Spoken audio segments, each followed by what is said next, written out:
Des écureuils au sommet de leur art, entrés dans l'histoire grâce à une Coupe d'Afrique des Nations d'exception pour le Bénin. Héros de tout un peuple après le mémorable quart de finale face au Sénégal, le 11 national a complètement changé de statut. La consécration au grand jour est aussi le résultat de l'appui sans faille de l'État, soutien numéro 1 des écureuils dans cette aventure qui a rendu tous les Béninois fiers, le président Patrice Talon en premier. D'abord pour le supporter que je suis, et puis pour le papa que je suis pour chacun d'entre vous, et pour la fierté, le bonheur que vous avez donné. Le Bénin a arrêté de garder son souffle pendant combien ça a duré? Depuis 60 ans. Ça a duré combien de jours là? Ça a duré 2 semaines. Non, on a fait 2 semaines. Ça a duré 15 jours. Mais 15 jours. Plus personne ne peut rien faire. C'était le foot, le Bénin, et puis on comptait les jours, les heures. C'est extraordinaire. Le Bénin, révélation de la dernière Coupe d'Afrique des Nations, le symbole d'un sport national en pleine renaissance. 4 ans d'exécution du programme d'action du gouvernement ont suffi pour transcender le sport béninois. Pas à pas, le gouvernement du président Patrice Talon a su appliquer la thérapie adéquate pour relever la barre. Réunification de la famille du football béninois, financement du mouvement sportif national ont été les premiers actes. De 79 500 000 francs CFA en 2016, la subvention de l'État aux fédérations sportives est passée successivement à 502 millions de francs CFA en 2017, puis à 553 millions de francs CFA en 2018 et à 653 millions de francs CFA en 2019.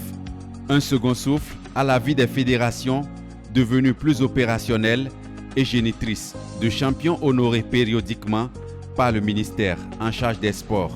La subvention de l'État aux fédérations sportives a donné l'exemple à suivre et démontré les bienfaits de l'aspect sponsoring dans le financement du sport avec les championnats nationaux de première, deuxième et troisième division qui ont retrouvé le sentier de la régularité au prix des sacrifices d'une fédération stable et du sponsoring de Vitalor.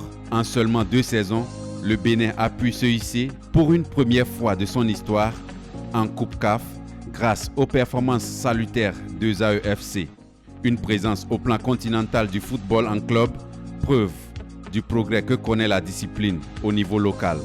En 2017 et 2018, le karaté-do et l'athlétisme se sont illustrés avec les médailles d'or d'Océane Ganyero, championne d'Afrique des moins de 55 kg au Cameroun, et d'Odile Arouanwanou, championne d'Afrique en heptathlon à Asaba au Nigeria. Pas de sport de haut niveau sans infrastructure.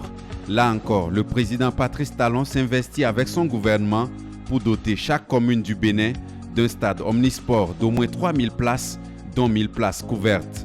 La première phase touche à ce jour 22 communes dont les chantiers sont en moyenne à plus de 50% de réalisation. Dans le même temps, le stade de l'amitié général Mathieu Kérékou, temple du football béninois, fait sa métamorphose. Le théâtre des exploits passés du Bénin est en pleine réhabilitation et est prévu pour afficher le visage d'une infrastructure sportive ultramoderne. Les pratiquants de tennis n'ont pas de quoi être jaloux. Le gouvernement béninois a mis à disposition dans le cadre du projet de construction d'une académie internationale de tennis un domaine viabilisé de 20 hectares à Avlekété, route des pêches. La pétanque ne sera pas en reste.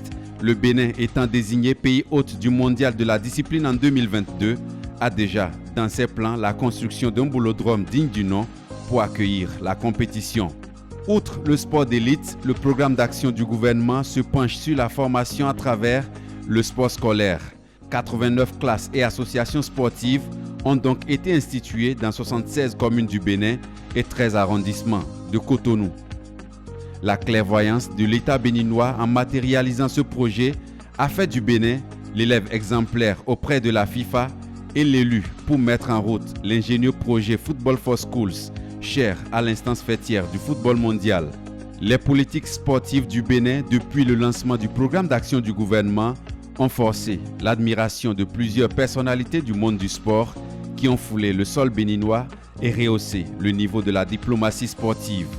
Gianni Infantino, numéro 1 du football mondial, plusieurs experts de la même institution et Laura Flessel, ancienne ministre française des Sports, étaient tour à tour au Bénin tout comme les anciennes gloires du football continental et mondial tels Samuel Eto'o, El Hadji Diouf, Patrick Mboma, Ludovic Giuly et compagnie. Les réformes entreprises dans le domaine du sport ont produit en 4 ans des éléments concrets en termes de résultats positifs dans certaines disciplines et même des exploits réédités dans des disciplines telles le roller où le Bénin règne sans partage champion d'Afrique en 2017, 2018 et 2019.